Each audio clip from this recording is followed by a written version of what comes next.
Reiko, on your question, I've actually been staying in a very mystical place. Venelana, mystic. Reiko, it's a different dimension. I think many of you already know about them, but it's Yukio-kun's home. I've been very careful during this time and I had not really come back because I felt very satisfied with my new environment. Venelana, so it's like this. She thought that Reiko's words were reasonable. But Venelana also caught the intimate way that Reiko called Yukio then made her feel quite strange. It was not only his daughter, if not also his ex-daughter-in-law who had married the same man. It was not just one of her best friends Misla, but also that Reiko seemed to have a loving interest towards Yukio. This created something complicated in her. Although Venelana knew that Yukio was quite capable, it was very strange to see two women who were almost the same age as her married to such a young man. Reiko, but leaving that aside, could you tell me how those two have been doing? She was obviously talking about her two children. Venelana nodded while she remembered everything related to Reiko's children. Rival took over the new Phoenix clan, managed to rebuild it quite quickly and now they have a stable force although it is not as remarkable as the old clan even though it has a lot of value in front of everyone. Reiko, he's always been a smart and capable guy, that does not surprise me. He's a good boy. She smiled broadly knowing that her son has been doing well so far. Venelana, that's true, I also have another news. Reiko, yes. Venelana, Rival married. The moment those words sounded in Reiko's head she opened wide her eyes shocked but happy. Siwen? Wait, with whom? Possibly Venelana already expected this reaction from Reiko and laughed a little before answering. She is a woman from the old clan Bale. Apparently they found themselves in the same circumstances when both had the same ideas of finding a decent place to establish their new faction, although in the first place they seemed to have many problems and small battles to decide who would be the owner of the ground, but shortly after being treated as enemies, rumors began to circulate about them saying they were in love. I did not believe they were true at least until Rival himself made public his marriage. The Phoenix clan and Bale has a conjugal truce now. Reiko showed an expression of pure happiness on her beautiful face while a smile adorned her delicate and fragrant lips. What mother would not be happy to know that her son has been doing so well so far? She wanted to see him right now so she can congratulate his son and she also wanted to meet her daughter-in-law now. Venelana looked at Reiko's expression and could have an idea of what kind of thoughts were in her head, so she smiled kindly. They got married a couple of weeks ago, so you should congratulate them soon. Reiko, I know. Venelana, as for your other son, apparently he has become a man who seeks power.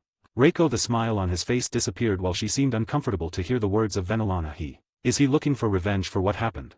Venelana, no, she shook her head in denial before speaking. He wants to be powerful to protect the Phoenix clan. Rival has been the brain while he was the force. Reiko sighed in relief and felt very happy knowing about her children now. Reiko, they are here, right?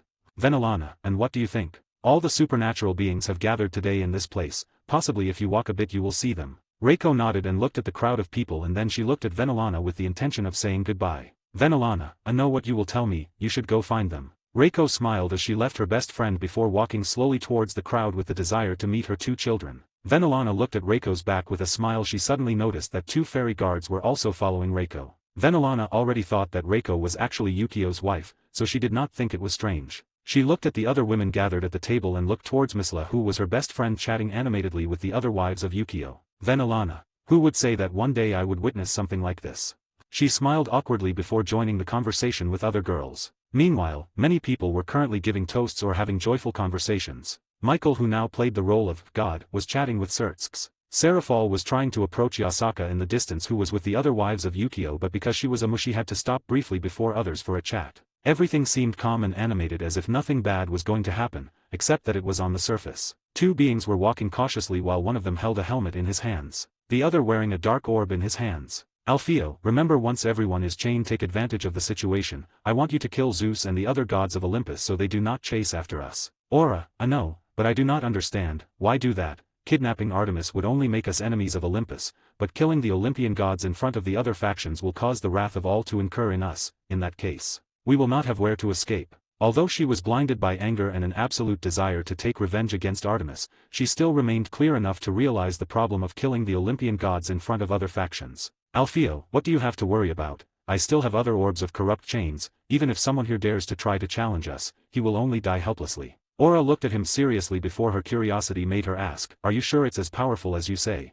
Alfeo, even though I cannot describe it, you already have the proof in your hands. Only with one of these I was able to get the Casco to Hades. Besides, that man named Black assured me that these things were totally useful even against people more strong than the gods. I mainly did not believe him about that, but now noticing that we are not really even real gods made me realize that Black actually came from the outside. Aura could understand that in reality, the orb in Alfeo's hands was an element that could be found out of this world. That made her feel more secure. Aura, tell me something, that man called a Black, what happened to him? Alfeo, I had to kill him at once, although he was wounded was quite strong plus it seemed quite dangerous because I got rid of it as fast as I could. Aura seemed disgusted with the words of Alfeo, but she decided to remain silent. She could not judge anyone else because she actually planned to kill Artemis. Aura was not always so, once was acclaimed hunter, she prided herself on being a virgin saint. But she never thought that her phrases lightly about having a body similar to Artemis's made her suffer all her life. She had said that she had a body similar to Artemis since she had always maintained respect for such a beautiful woman. But Artemis had confused things and accused her with nemesis, causing Aura to suffer a really unforgivable punishment. His life, the pride and the happy desires that she so desired were stolen mercilessly by others. The worst thing is that what she valued most was totally destroyed. The virginity that turned her into Santa had been shattered in that man's hands. The worst thing was that Aphrodite even made her go crazy and had to be a toy for Dionysus. She could not stand the humiliations and her mind had broken into fragments while the pain and anger anguished her. She wanted to see all her enemies dead. The person she respected for being such a kind and elegant woman had betrayed her completely, a man she hated had raped her, and Aphrodite who was supposed to be her friend had turned her into what she is now. Remembering all that, Aura bit her lips hard as she felt tears in her watery eyes. Her gaze went to where Artemis was laughing happily while chatting with other people nearby. Alfeo looked at Aura and smiled with pleasure. He planned this to use Aura's wrath just to be able to use it. Ha ha ha, once I finish with Artemis, you will be the next. I must admit that you are certainly much better than Artemis. Alfeo thought, pervert fully looking at the body sculpture of Aura. Aura was oblivious to Alfeo's thoughts while she only thought of revenge. What she did not know is that she was really wrong in one thing. Artemis never betrayed. It was Nemesis who misjudged the words of Aura and Artemis tried to plead for her but the punishment had already happened. Just when Artemis had tried to help her, Aphrodite had reprimanded and punished her for a decade. Yukio who was chatting with several guests suddenly turned around with a mysterious smile towards a certain direction. Do these two fools think they can hide from me with that trinket? Yukio laughed mockingly. Izanagi, Mr. Dragon, is something wrong? Yukio, oh no, please keep going. Izanagi nodded and then stretched out his hand towards two people who were standing next to him with smiles on their faces. Izanagi, as I kept saying to Mr. Dragon, these two guests are foreigners who have come to know him. This gentleman by my side is the Jade Emperor of China. Yukio turned his gaze to the man named Jade Emperor, with curiosity. He was an older man in his 30s with a square face and a sculptural physique on his body, wearing an old Taoist robe that made him look like a pretty intellectual scholar. Jade Emperor, it's an honor to meet Mr. Dragon, or do you prefer to call him King Fairy? He spoke cheerfully while smiling. Yukio, it's fine with Mr. Dragon, it's an honor to meet you. Jade Emperor nodded with a smile. Izanagi then extended his hand to the other figure. Izanagi, this woman standing here is also from China, her name is Chang'e. Yukio, it's quite strange to have two guests from China. I feel like my little party became very famous in a mysterious way. Obviously, he had said that the meeting was for all supernatural beings, but he never thought that someone would pass the data to the Chinese deities. Chang'e smiled sweetly as he stretched his thin hand. It is a pleasure to meet you, Mr. Dragon. Is it really necessary to be surprised that we come here? Because all the deities of the world have been informed about their power and the truth of this world, it is quite evident that each one of us I would come to have some talk with you. Besides, this not only includes us, I have already seen several deities of India, and even America here. Yukio knew that this woman's words were true. He looked around and noticed that some non-Japanese among the crowd looked at him while others had talks with the Olympian or Japanese gods. Yukio, in that case, it's an honor for me to have two guests as prominent as you. The ruler of heaven and earth together with the moon goddess. Chang'e was surprised. Do you know about us? Yukio, who would not know? They are quite famous in my opinion, so what did they want to talk to me about? Chang'e looked at Jade's Emperor before she put a smile on his face. Yukio looked at her carefully, but it was not because he had any feelings towards her or similar. After all, he had many beautiful wives with him, so looking at other women was not something he enjoyed. But he had noticed that many pairs of male eyes were fixed on Chang'e. Well, Chang'e was a beautiful woman with beautiful black hair that came a little below her waist. Her delicate features and pale skin along with her cute dark eyes that seemed to contain stars in them were quite attractive. She had come with an elegant long cheongsam dress that reached her delicate calves. The dress was of a white color being adorned by red floral prints which highlighted its beauty. She wore exquisite crystal heels that looked like they were taken from an ancient Chinese movie. Her delicate arms were adorned with very beautiful jade bracelets. She was worthy to be called the moon goddess. Chang'e, we would like to know if the information on the existence to ascend is only limited to the Japanese deities. Yukio, for they also found out about that. He smiled. Then you should know that the only deity capable of ascending in Japan is NYX now, right?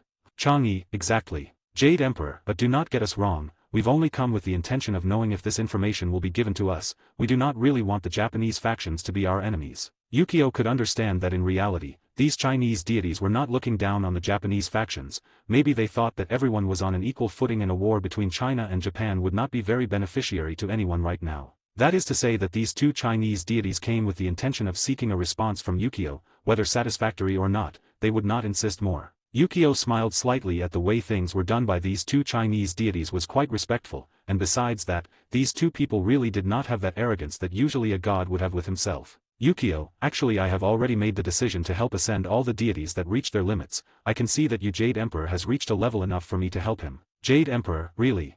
He was surprised, staring at himself. Yukio, yes, you have a strength similar to NYX, so I hope you can give me a little time and soon I will be able to help you, as you can see how I am somewhat busy. The Jade Emperor smiled respectfully as he walked away, already had the answer he wanted. It was time to enjoy a little of the party. But Chang'e was not with him, she stood in front of Yukio with a smile. Yukio, anything more Miss Chang'e? Chang'e, actually could you tell me if I would also be able to ascend? Yukio, are you looking forward to looking beyond this world? Chang'e, yes.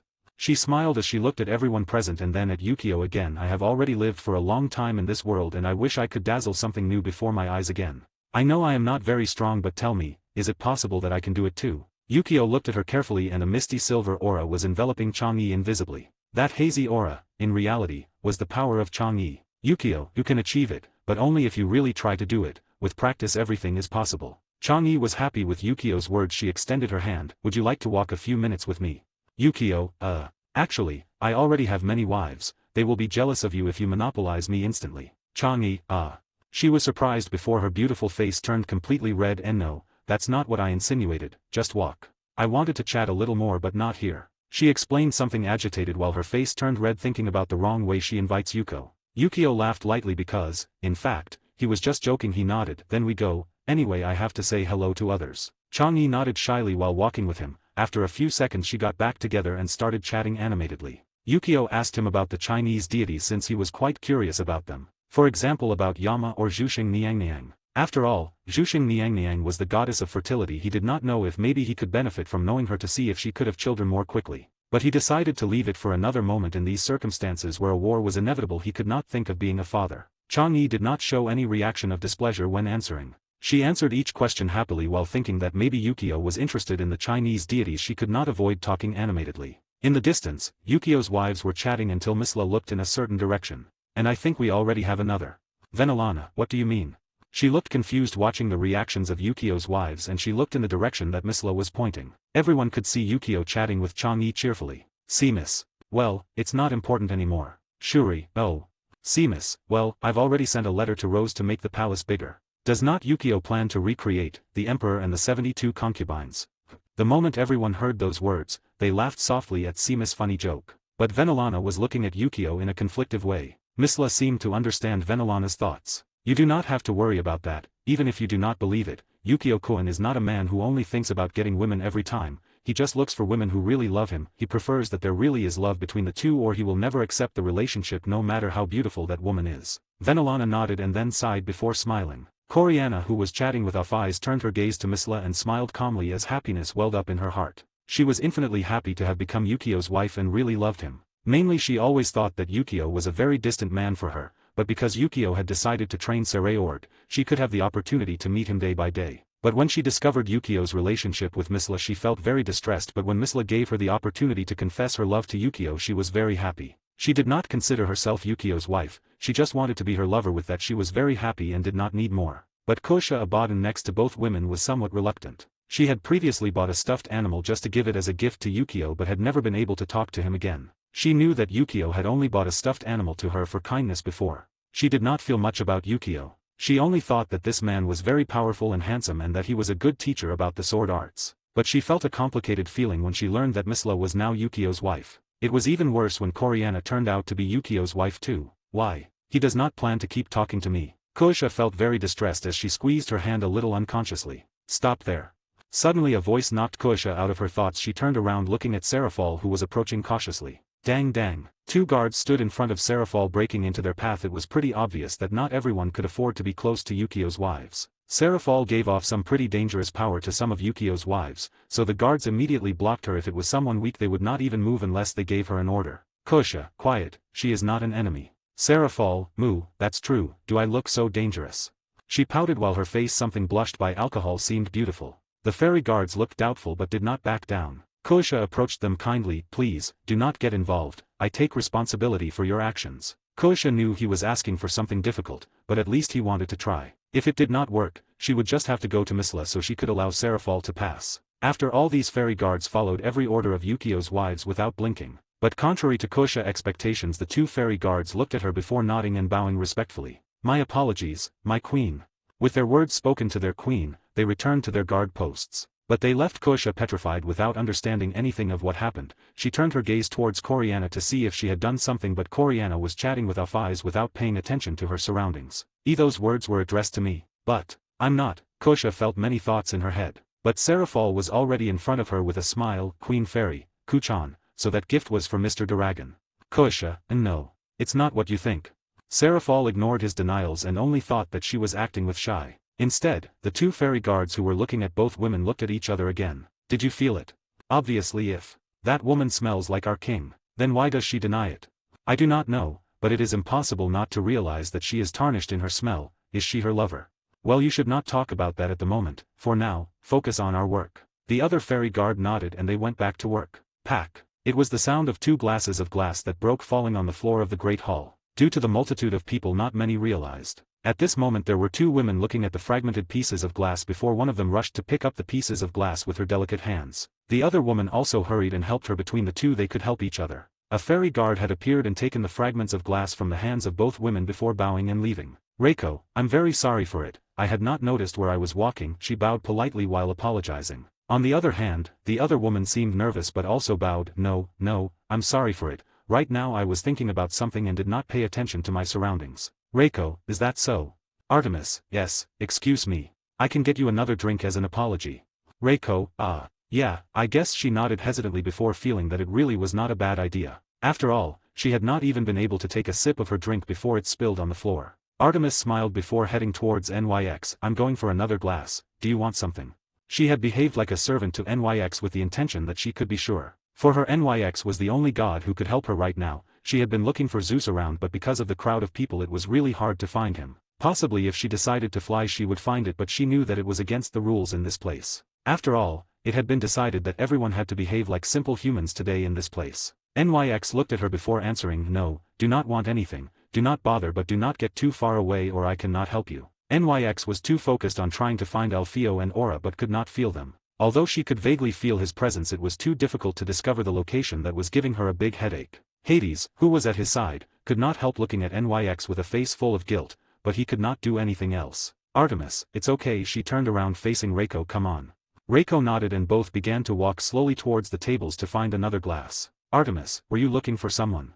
Reiko, yes. An acquaintance, but there are too many people to be able to search for just one person. Artemis smiled. That's true, I've been looking for a friend for an hour but I always end up in the same place. It's something difficult. Both women looked at each other and smiled bitterly. Reiko could just float and find her children. But she did not want to be the one to break the rules that her own boyfriend put, so she did not want to do something like that. Ravel, Okasan.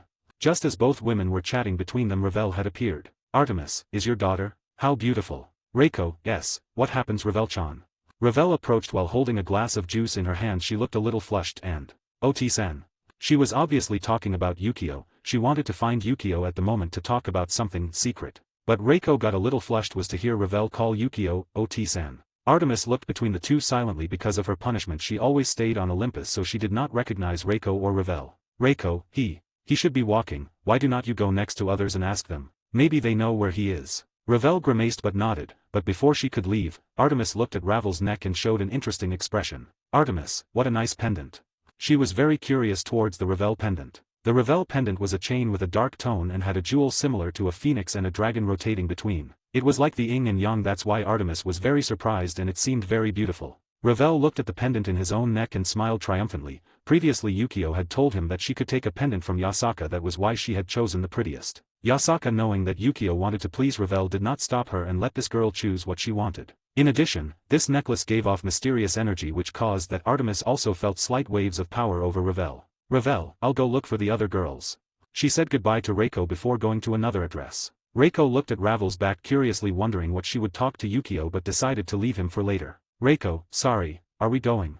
Artemis nodded, but she also noticed Phoenix's collar on Reiko's neck and she felt very curious. The daughter's necklace emitted a mysterious power while that of the mother emitted a slight aura of firepower. Who are these two women? Artemis wondered to herself. Both women arrived at the tables where the glasses were served, but just when they were planning to have a drink a strange black light occurred in the middle of them. Get out of the place. Get away from there. Enemies.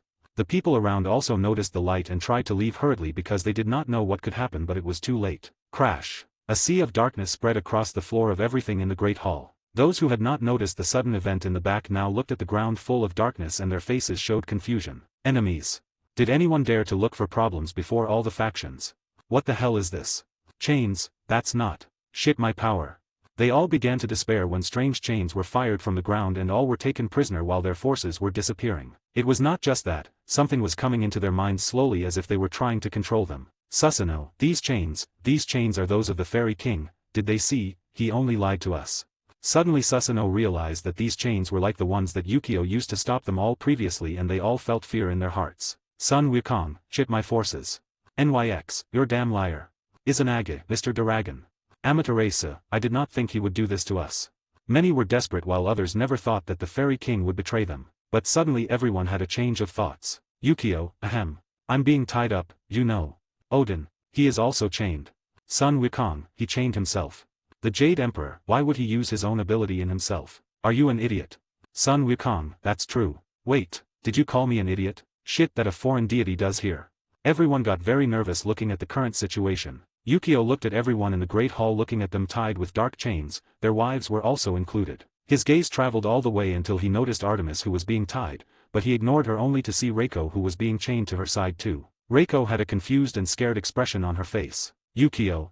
He did not say a word but remained calm. Reiko looked at Yukio who was being chained him. She did not plan to ask for help, she wanted Yukio to be well, so she tries to say something but a voice in her head made her desist her words. Yukio, you should not worry, I'm going to protect you, for now just let me deal with some fools. Reiko could see that there really was no danger and she released a relieved sigh. But everything was different for Artemis, who had a deep fear in his heart because now an intense bad intention was present. Two silhouettes suddenly appeared not far from her while they had cold smiles on their faces. Artemis's pretty face went very pale as tears threatened to escape from his eyes. She knew these two figures very well. She knew that there was enmity between them. But if she were given an option to choose how she prefers to die, she prefers 1,000 times to be Aura who murders her. It was because Artemis knew very well what would happen if Alfeo were his aggressor. His eyes were showing fear as his body writhed in the black chains. Zeus, Alfeo. Apollo, how is it possible that Aura has physical form? Athena, so you two were my bad feeling after all. Zeus, how dare you two do this in front of so many factions? Do not you fear our anger? Alfeo, Ira.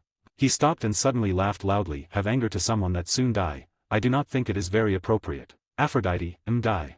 She was scared as she writhed in her chains. Aura looked at her coldly while a sword was in her hands. The sword was simple, but in the hands of a goddess hunter everything was really fatal. This made the face of everyone present darkened. Everyone here knew the infamous woman Aura and the despicable Alpheus. Poseidon, I ask you to leave this. It is not correct unless in this place, we can solve the problems in another way. Alfeo, yes. Nah, I prefer to solve them now. You are very liars. Besides, I was not interested in talking with you. I just want to take my trophy today. Only by hearing those words come from Alfeo, and everyone knew what that man was referring to, so everyone present turned their eyes towards Artemis, who had a pale face with some tears. Hestia, Artemis. She became sad looking at the current expression of Artemis. Everyone here knew the problems that the Olympic gods currently had with respect to Alfeo Artemis. This caused a slight dislike in the hearts of several men and women present. This Alfeo tried to kidnap and take advantage of Artemis in this insane situation. Zeus, Alpheus, do not you dare. Alfeo, shut up. Aura now. Aura, who was standing, suddenly started walking towards Aphrodite with the sword in her hands. The hate contained within her was really immense. She wanted to take revenge now, and this woman was someone who for her should die. Hephaestus, who was being chained, gritted his teeth with absolute force while exploiting all his power. His power was quite great because even being held with the chains he managed to move with slow and heavy steps in front of Aphrodite. Hephaestus, I ask you, forgive his life and I will give you mine. Aphrodite, Hephaestus, no. She realized the intentions of her husband. She bit her lips while tears ran down her face. She knew that she had done a bad thing to Aura, but it was her duty. She could not do more. Aura instead, she did not pay attention to Hephaestus. His sword was raised with the intention of stabbing Aphrodite, but suddenly Hephaestus reappeared in front of Aphrodite. Splash! The sword was stuck directly in his stomach due to the difference in the height of Aura's body compared to Hephaestus. The blood came out of the wound and Hephaestus felt the blood running down his throat as he looked at Aura. Aphrodite, Hephaestus. She stood up trying to get out of her bonds but it was impossible. Hephaestus, on the other hand, fell on his knees with the sword still in his stomach, but he bit his teeth while maintaining his spirit. Please, do not do it, I'll give you my life for hers. Aura, do you think your life interests me? I do not care about your disgusting life. If you want to die, dies in the hands of others but not in mine. I just want my revenge. I want to take revenge for what you did to me. Zeus, Aura. Nostros. Aura, what? Now that you are in this situation, if you wish to ask me for forgiveness, bah, that will not change anything. It will not change what you did to me. It will not turn me into what you took from me. You took everything from me. Tears came out of Aura's eyes as she bit her lips with anger in her voice. She could not stand so many emotions. Betrayal, despair, anger, and regret. Aphrodite, Aura, you do not have to say anything, just die. Swoosh. She pulled the sword out of Hephaestus's stomach and swung it from above. The sword made a clean cut vertically in Aphrodite's body. Even everyone could notice a slight flash of the sword. Was absolutely impressive that Aura had such a great control in fencing. Aphrodite, She had screamed because of the fear she had in her, but suddenly she noticed that there were no injuries. At least until that happened. Her Greek goddess dress suddenly cut in half and they fell on the ground, revealing her body to all present. Aura, you will die. You will die with the shame that I had to live in my life. Hephaestus, do not do it. Zeus, do not you dare. Aura. Once you do it, there will be no turning back. Hestia, Aura. Hera, oh Aura, you should not.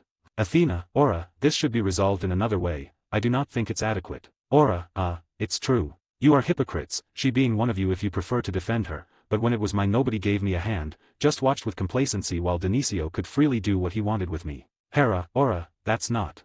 She did not find words to say. It was the same for the other goddesses present. They did not find how to refute the words spoken by Aura. The present factions remained silent because they knew that this problem was not including them now. Aura took 2 steps towards Aphrodite. Aphrodite was really scared while her face had lost color and her tears were in her eyes. Her delicate body was shaking while only her underwear was covering her important parts right now. Aphrodite, stop, please.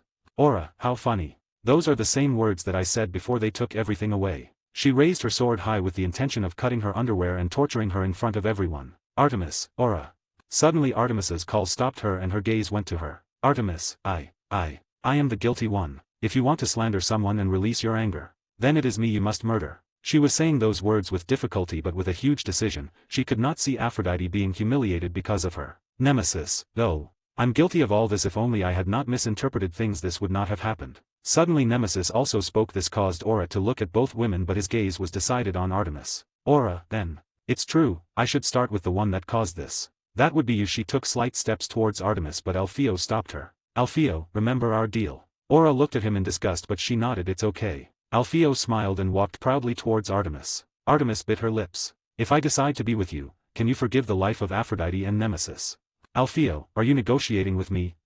What a pity you are not in a position to do it. These words caused Artemis to feel much worse while the tears ran down his body. She knew that today she was going to lose everything she has maintained until today. She remembered that it was because of her that Aura had also suffered this, therefore, she also saw it right that she suffered the same fate. But in front of so many people, it was not so adequate. Her tears ran down her delicate face. Alpheo, it's beautiful every time I look at it again and again. He took a look at Artemis' sculptural body with lust and a smile on his face. Hera, Alpheo, please do not do this. Hestia, right, if you leave this we can forget it. Poseidon, Alpheo thinks well what you are doing. Once you do you will be looking for the wrath of all of us present. Alpheo, oh, and what the hell do I care? You know, I was given a pretty funny idea. What if I just finish Artemis with Hestia or Hera? Oh hell, I could not forget about you, Aphrodite and Athena. The faces of the girls named became very dark while the fear ran through their bodies. Alpheo looked at this and laughed with pleasure as he stretched out his hands and took the delicate arms of Artemis while smiling. Is not it nice? So much that you have fled from me but you ended up in my hands.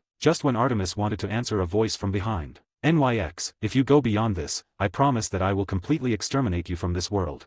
Alpheo, yes.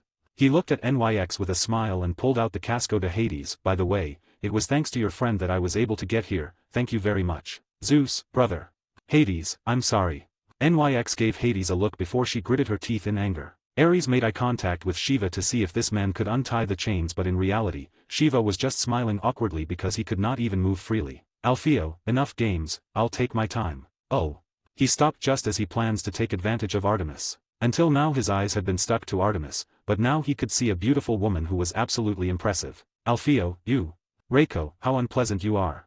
She looked at him harshly and then turned her gaze to Yukio in the distance. She had not even waited for Alpheus to speak before insulting him and then ignoring him. Alfio furrowed his eyebrows and also looked in the direction to notice Yukio suddenly gave a laugh. So you are one of his wives. The others were surprised because now they recognized the ex-Lady Phoenix and they just found out that she is Yukio's wife. But the most surprised were his children. Ruval and his brother were here. Now that they looked at their mother they got excited but their faces turned ashen looking at the situation that was now. Ravel also got very scared looking at her mother right now. Alfio, I wonder what it would feel like to rape the wife of the great King Fairy right in front of him. Everyone opened their eyes wide open to the words of Alfio was crazy. Odin, you would not dare. Susanoo, are you crazy? Even the one who was against Yukio would not be so crazy to be able to say the same words as Alpheus. Sertsks, shit. Artemis, no, she has nothing to do with this. Come on, now. Start. She quickly realized how lustful Alpheus' eyes turned to look at Reiko. She could not stand that and she was afraid that something would happen to Reiko because of her. Alfio, why so desperate? Come on, wait a bit. I think I've changed my mind. He smiled ambiguously as his eyes looked at Reiko completely. He could not help but feel alive looking at such a beautiful body, big breasts and a round back. He stretched his hand unconsciously to be able to give a squeeze to Reiko's body. Yukio, if you surpass your actions do not judge me for being a bad audience. Suddenly Yukio's voice was present from all directions while it sounded quiet. They all turned their eyes towards Yukio who was still tightly bound in the distance but he was so calm that it seemed that there really were no worries. Alfio, nice way to act as a great man, but you fear that I touch your pretty wife. It hurts because I like it and what I like is always mine. Reiko, garbage.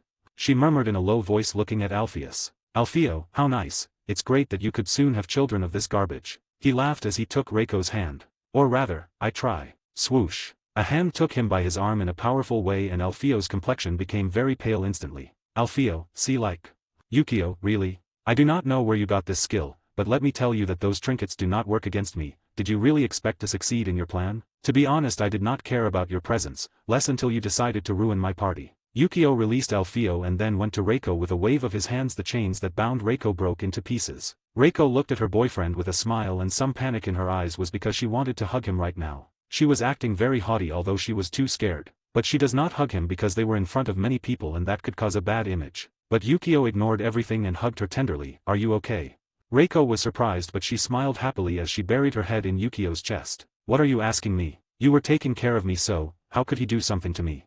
Although her words sounded harsh in her heart she burst with happiness as she was in her boyfriend's arms. Those who were present did not say anything because he could notice that Yukio really loved his wives to the point where he ignored everyone just to hold her affectionately. Reiko, could you free her?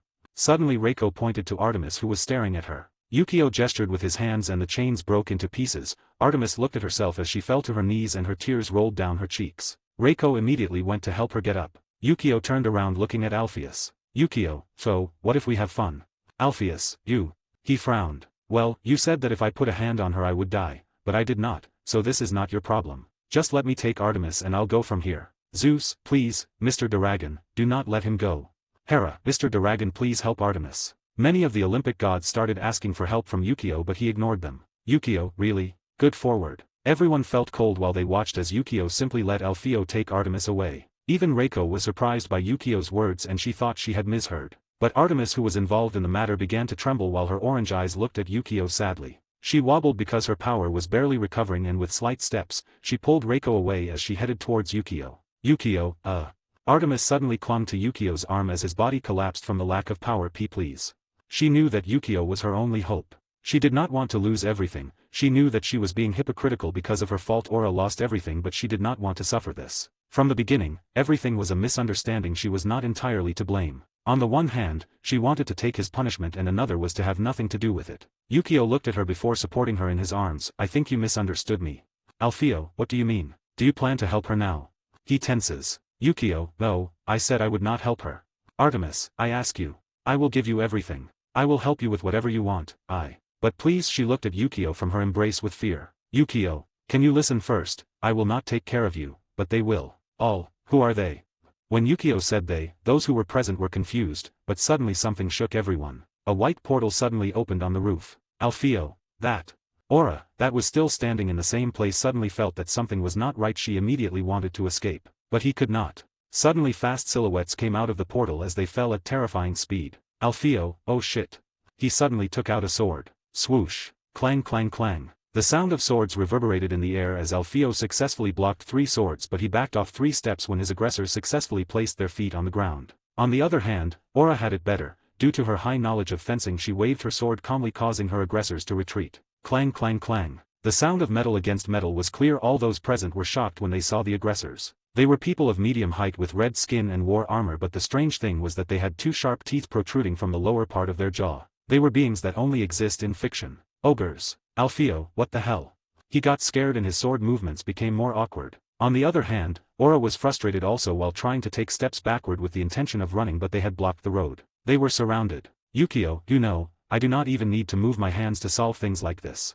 He was calm while smiling. Seamus in the distance suddenly pushed his fingers and the chains around Yukio's handcuffs broke abruptly, including Serafal, Kosha and Venelana were released, who were watching the demonstration of military power belonging to Yukio now. Yukio, Alfeo, is not it? Let me tell you that you are quite interesting. No, rather despicable, but I know people who could be good friends of yours. Alfeo, what the hell are you talking about? Because you get involved in these matters that do not involve you. Yukio, why? I do not know. He shrugged while smiling. Aura, why? Why do you have to protect her? She does not deserve it. Yukio, and you deserve it. Aura. She was confused. Yukio, let me tell you something, it's okay to seek revenge, but did you really have to put everyone else in this? Look at you. If I remember badly, you used to be a water source, but now you have a physical body. Why? What did not you try to improve? Aura, improve. She blocked a sword attack and the tears that were on her face flowed along with the air. Do you think I can improve? You do not understand, they took everything away from me. Everything that I fought for, and even what, but it was precious to me. Yukio, I see. Even so, what do you gain by making Artemis and others suffer? Will that gives you something back? Aura, no. But at least I can feel good about myself knowing they suffered the same as me. You will not understand. She screamed in rage as her tears came out of her eyes. Yukio stopped the ogres as they returned to the dimension. Instead, Alfeo was being attacked by two ogres who were left behind. Aura dropped to her knees on the floor as she covered her face with tears with her hands. Yukio looked at Artemis in his embrace before sighing, could you let me go? Artemis, yes. She answered softly and left Yukio's embrace shyly as she went next to Reiko. Yukio walked towards Aura. Then I will not understand. But do you really want to get revenge or make them suffer? Aura, both. Yukio smiled before turning to Aphrodite and Nemesis in the distance. Both women felt tense looking at Yukio. Aphrodite blushed because she was in her underwear and a man looking at her right now was not very elegant. But Yukio ignored that detail while he turned his gaze towards Aura. I cannot help you, rather I do not want to do it. Aura looked at him while she knew that he had failed and possibly now he would die or be returned to be a source of water. Yukio, but you can come with me. What if I help you see things differently? What if instead of returning to being what you were, you become something new? Aura, something new. She looked at him while her eyes were fixed on Yukio. Yukio, yes, anyone always makes mistakes. I have committed many in my life, but I always look for ways to solve them. That's why I ask you. Do you want to correct your mistakes?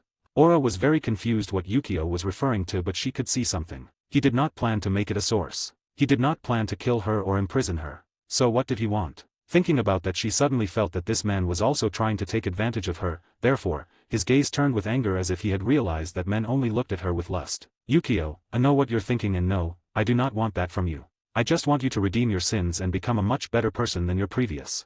Aura. She was surprised by Yukio's words and looked at him in a new light. Those who were present had not uttered a single word while looking at Yukio and Aura. Alpheus was fighting the two ogres, but his fate was clearly decided. Aura stretched out her trembling hand. Even if you take me with you, everyone here will kill me later. Or they'll do the same to me. Yukio, no. They will not do anything, I promise. Aura, empty words. She did not finish speaking when a boom reverberated throughout the great hall. All pairs of eyes turned to Yukio with some panic as his aura exploded into enormous pressure. Yukio, you already heard it. From today Aura is under my care. Just a lack of respect, I will make sure to destroy them and consume their souls. Like chickens eating birdseed, all nodded repeatedly, even Zeus and the other gods of Olympus. Aura was stunned but felt that Yukio was squeezing her hand. She looked at him before nodding. Yukio looked at her with a smile and with his hand delicately cleaned the tears of Aura's face. That took Aura by surprise, but she did not stop him. Pa! In a moment a muffled sound sounded when a body flew through the air and crashed on the floor heavily with many wounds on his body. This body was Alfeo, who was really wounded from head to toe. The two ogres growled and turned towards the portal in the roof of a jump. Yukio, are you having fun? Alfeo, damn. Why do you help them? Did they do anything for you? Despite his injuries, this idiot still had the strength to shout. Yukio, it's true, they never did anything for me, but did you forget where you were? You're in my home and you caused problems, something I will not tolerate. Alfeo, I curse you. You're just a false god. Yukio, how ironic, a false god calling me that way. How funny would it be to hear that out of this world? Alfeo, you will regret helping them. They will betray you. Yukio, really? He looked towards the Olympian gods who were shaking their heads. Actually, I know that they are not reliable. For what they did to Aura, I realized that they are simple garbage. The Olympian gods were silent without speaking because they had no value besides that they knew they had done something wrong. Yukio, but I also know that there are some who have their value. Alfeo, I wish you died. And that damn Artemis bitch too. Artemis in the distance looked at Yukio's back, biting her lips, and she then turned her gaze to Reiko with who knows what thoughts in her mind. Yukio, oh well, we finished talking, they came for you. Alfeo, reach for me. He was not the only one curious, many were also curious, but suddenly their faces contracted to see those beings. Green skins and small statures were about 30 of them with disgusting smiles on their faces and loincloths on their private parts. A big green man led them. Sir, we've come for the guests. The green man's smile was really creepy. Yukio laughed lightly. You can take him. The man made a gesture and the 30 little goblins ran out wildly to claim their prizes. 20 went to Alfeo directly. Alfeo, no, please, no. His screams were horrible as he tried to escape but was caught and dragged slowly towards the portal while everyone jumped with agility to leave. Yukio, oh, what a sad ending. He kept a smile on his face as if nothing happened. The factions and clans present were scared of all this. Even Irina, who had seen Yukio's childhood, felt slightly dazed watching how ruthless Yukio. But this gave Yukio many points because Irina thought that he was totally hypnotic in this ruthless and dominant way. Sona and Sikvera, both women, shuddered to see the situation. Alfeo, a rapist, taken to a place where rape was something routine. But this time he would be the victim. They looked at each other and then at Yukio while they felt something strange. 10 other goblins ran out to Aura as the ogres had said that there were 2 enemies and they described Aura. It was obvious that when the ogres left they had not seen that Yukio had taken Aura under his care. Aura was very scared and hid behind Yukio while clinging to her shirt. After all, she no longer had her sword with her. Pa! Yukio kicked the goblin. Let's go, this woman is mine. Everyone, MIA. Everyone was surprised by Yukio's outburst. Even Aura, who was hiding behind Yukio, felt his face turn hot. Then he wanted that with me. Aura suddenly felt that this decision should have made it better. But Aura was not really feeling upset, it was like she was only slightly angry. Although she was not going to accept any man in her life for her hard-lived experience, she at least knew that Yukio was a loving man who even overprotected his wives herself just seeing him in action a few minutes ago. But in reality, Yukio had said those words because these goblins only understood things like Mia. It belongs to me. My belonging, my wife, or my private hole. They were despicable breakaway maniacs who could not evolve into high goblins. Now with the situation resolved, Yukio waved his hands and a wave of power emerged, breaking the chains of all. Aphrodite was immediately running towards Hephaestus. Hephaestus was holding his abdomen to stop the bleeding. She had even forgotten to put clothes on herself. Aura looked at her conflicted. She did not know what to do, but after thinking a bit she bit her lips hard, remembering the words of Yukio. Be someone much better than you once were. She took off her clothes without caring about everyone's looks as she placed her on top of Aphrodite. Aphrodite raised her head looking at Aura with fear but also repentance. Aura, I do not care. I do not want to hear it and I'm not interested in knowing it either. Save it for yourself. I only do this to leave my past behind. Aphrodite looked at her before she lowered her head. She understood Aura's words. She would forget everything but they would not get along either. Yukio looked at Aura's action and smiled, gently waving his hand, and a large tunic appeared in his hands as he placed it over Aura. Yukio, if those clothes indicate your past behind, it will indicate your future ahead. Aura looked at him and smiled with some difficulty. She looked at Yukio's back away and smell came to her nose. It was the smell of Yukio. She suddenly remembered that Yukio had previously used a tunic similar to this. Better said was this same white robe with red embroidery. She did not know what to think but decided not to take it off. She was not an exhibitionist to show her underwear to everyone here. Yukio ignored the looks of everyone and his body flew a few inches into the air. Well, I've finished this little party in my faction. All those who wish to stay can do it freely. They can stay for a week and enjoy their time. Those who decide to leave, please remember to share the words said here today. Soon I will show you the first ascent of one of you. NYX, I count on you. NYX nodded with some emotion in her face as she imagined becoming stronger. The majority decided to stay while others decided to return to their homes to rest completely. Seraphal looked at Yukio in a conflicted way but she decided to take it calmly. She would stay a week here. She could just go later or tomorrow to chat about Cockabille's problem. As for Yukio's wives, they all looked at Graphia and Misla with ambiguous smiles. They had made a draw the previous night which indicated that Yukio would be for them alone this week. Venelana had a very red face because they had explained the detail of the game. In addition to these women were so open as to talk about their nightlife in front of her. And the worst thing was that Venelana could not stand her curiosity and listen carefully. Even she could openly listen to the experience of her daughter Rias, what made her feel more and more inexplicable. As for Koisha, she kept a cold face but her cheeks red betrayed her abruptly. Griselda laughed dryly, imagining the whole event in her head, and her pretty cheeks were red thinking about it. While Great Red looked angrily at Afaiz because she had been chosen first. Something that made her feel disgusted, but she could not do anything but wait patiently.